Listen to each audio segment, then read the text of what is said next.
Hallo und herzlich willkommen zu diesem neuen Video. Ich bin Jojo und heute präsentiere ich euch 4 verschiedene Gaskocher.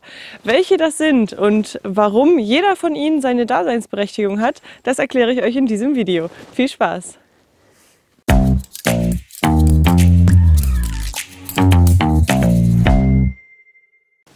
Ich habe hier 4 verschiedene Kocher mal aufgebaut.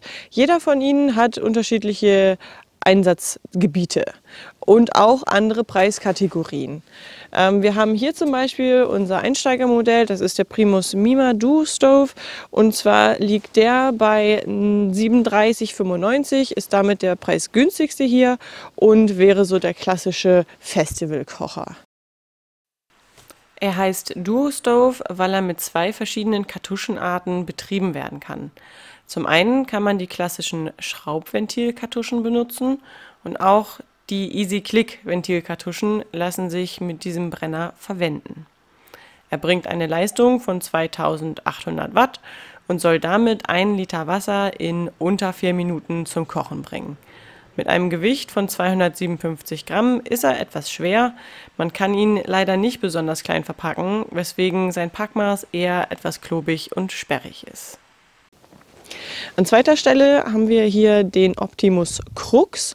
Der liegt bei um die 50 € in der Regel und ist ein super Leichtgewicht.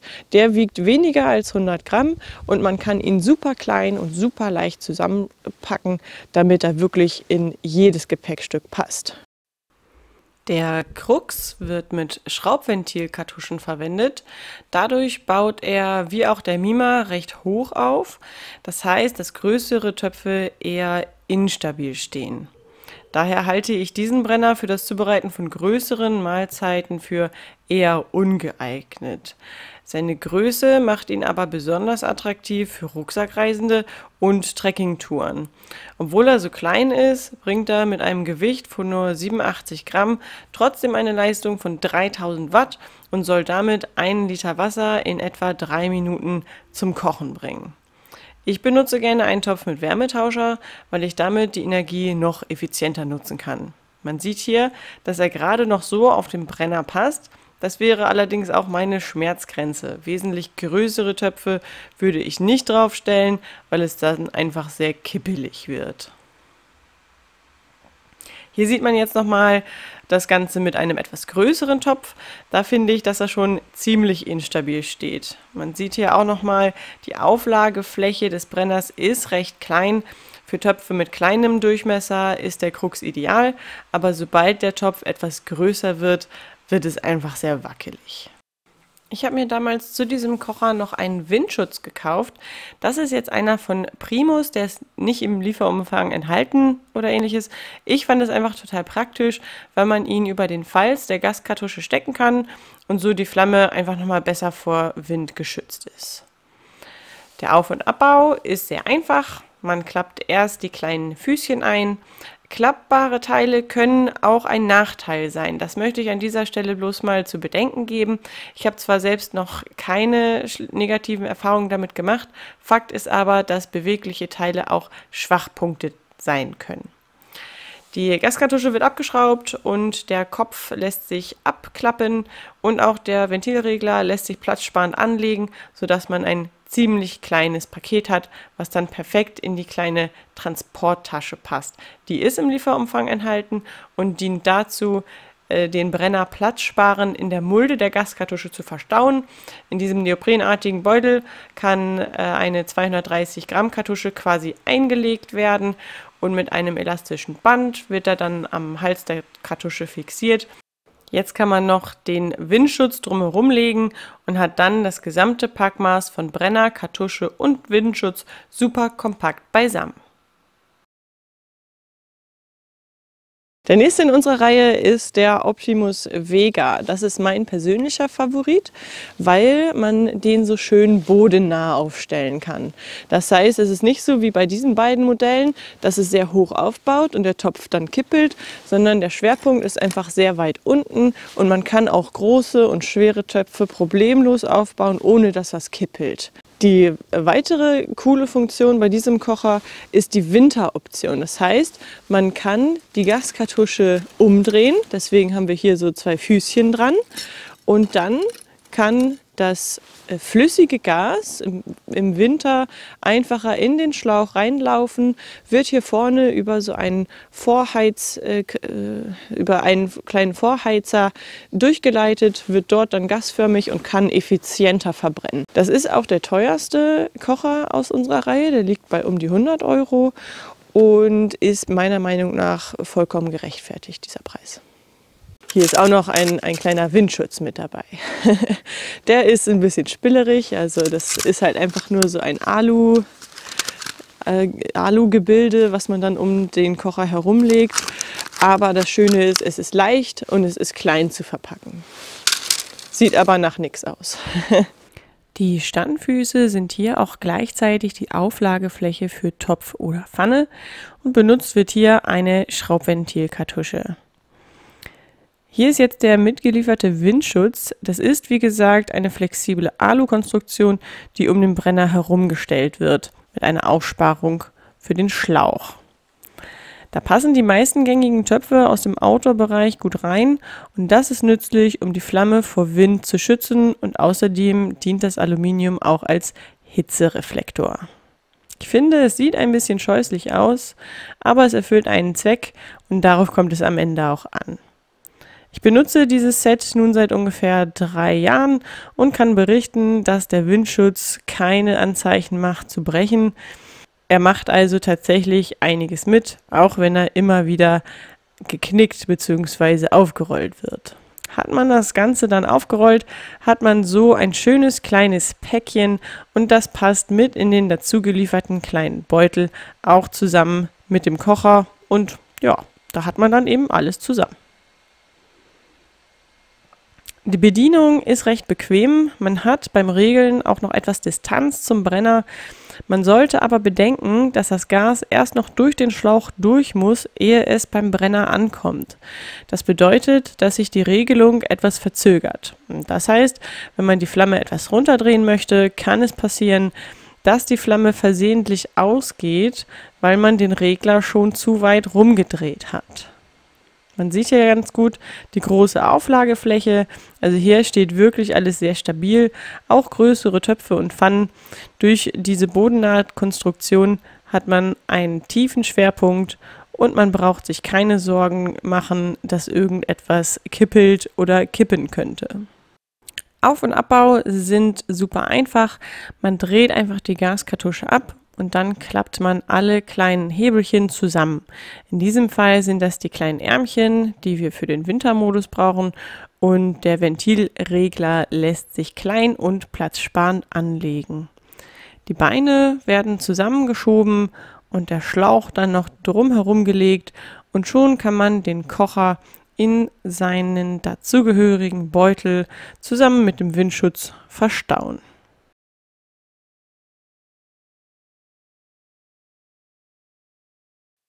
Hier haben wir nun das gesamte Packmaß von Kocher, Windschutz und Kartusche. Natürlich kann man auch eine kleinere Kartusche benutzen, um noch mehr Gewicht und Platz zu sparen. Und der letzte in unserer Reihe ist ein, ich nenne es mal Kofferkocher. Ich habe ehrlich gesagt keine Ahnung, wie man das nun ganz genau nennt. Ich nenne das Kofferkocher, weil es in der Regel einen kleinen Plastikkoffer gibt, wo dieser Kocher drin verpackt ist. Betrieben wird dieser Kocher mit sogenannten Kassettenkartuschen. Deswegen könnte man auch Kassettenkocher dazu sagen.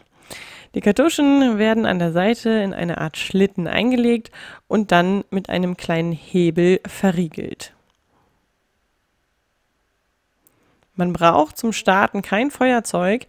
Hier ist nämlich ein Piezozünder verbaut und damit kann man die Flamme zünden. Ich finde das Angebot von dieser Art Kochern relativ unübersichtlich.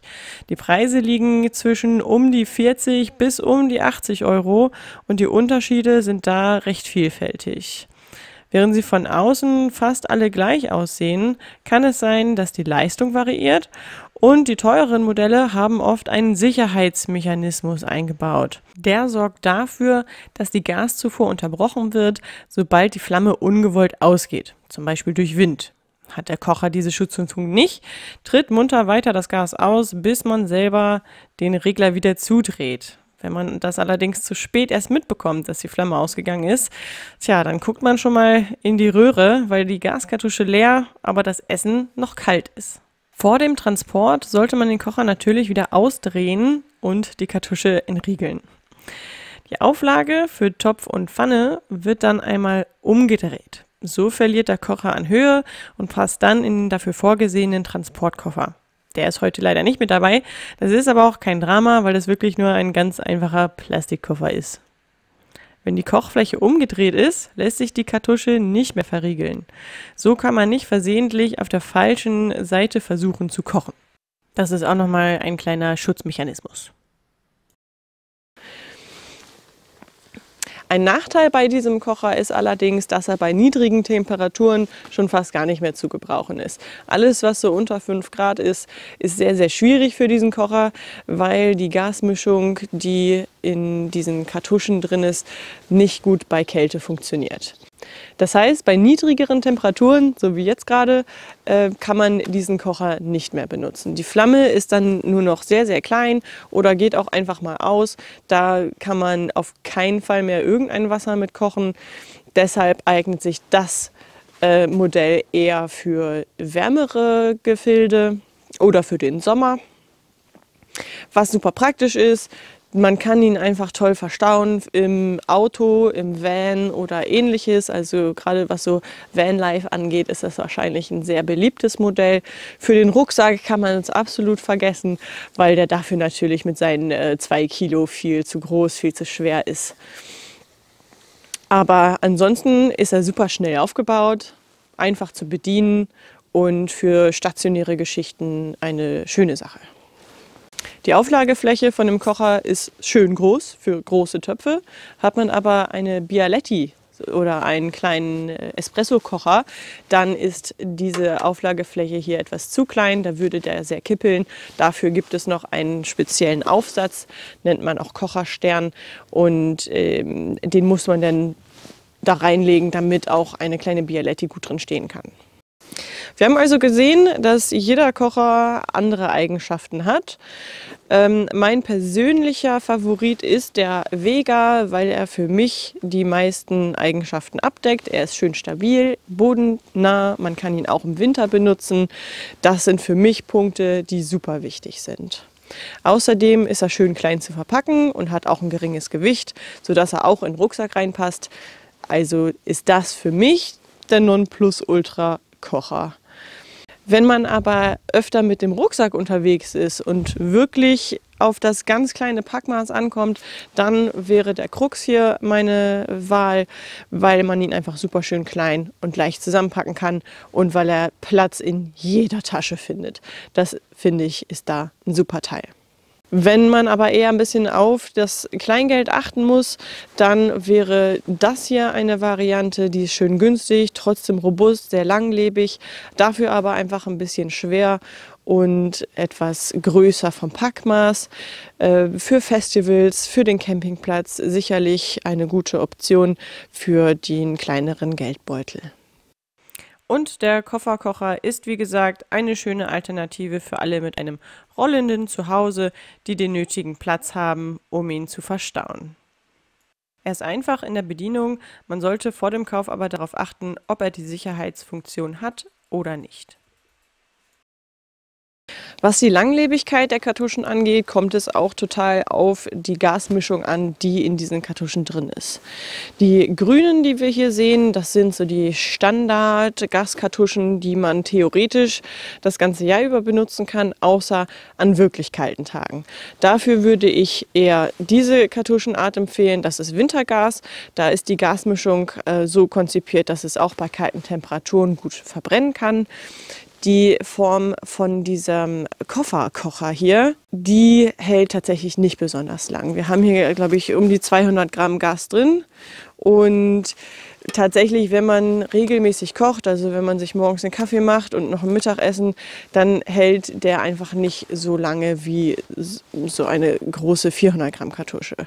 Also es wird hier einfach wesentlich mehr Gas verbraucht während des Betriebs und daher muss man die Gaskartuschen schon ziemlich oft wechseln.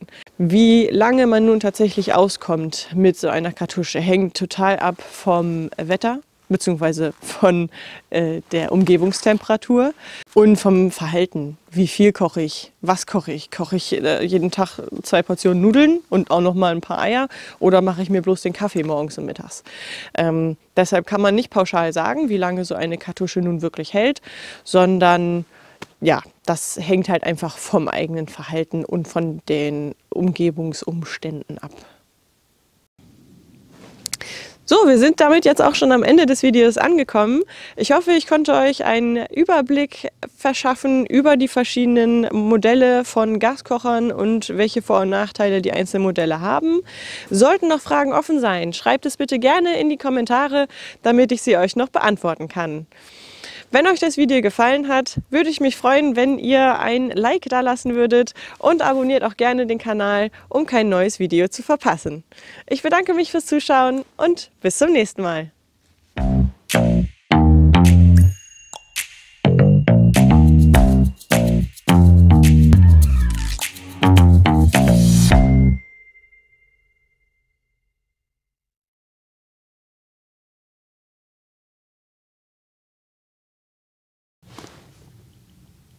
Ein Specht.